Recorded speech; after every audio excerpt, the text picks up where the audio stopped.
Good evening. I have in my possession the 11T Pro by Xiaomi, and I have brought you to the banks of Lake Windermere, although you can't see it because it's pitch black.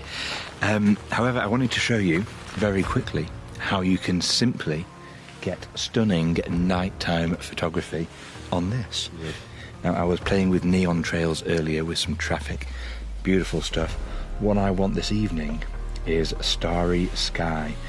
Now, you have to use a tripod for this, so I'm going to have to switch these cameras around and we will see, basically, what it can do.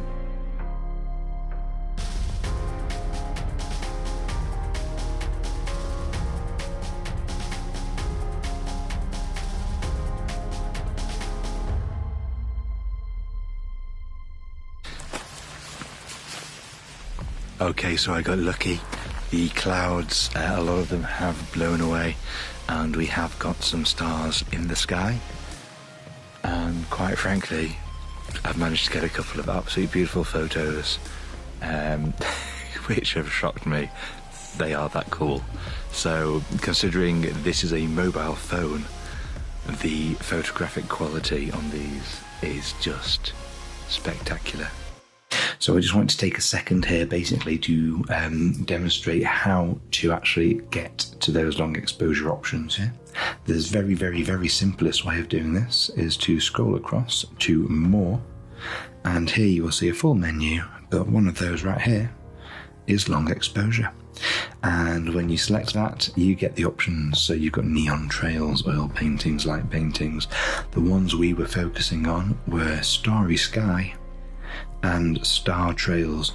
Now the difference here, the starry sky, you can do over maybe like a 10-second long exposure. It suggests you use a tripod. It actually mentions that at the top of the screen, which is very handy.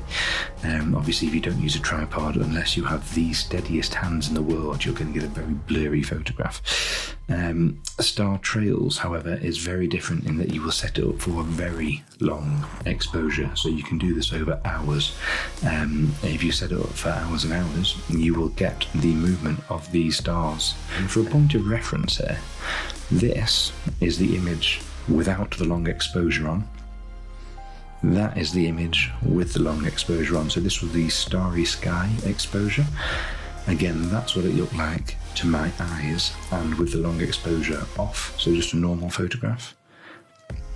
Over the long exposure, the camera managed to pick out, obviously you can see lots of clouds, but it does pick out all these beautiful stars here, and obviously the tree.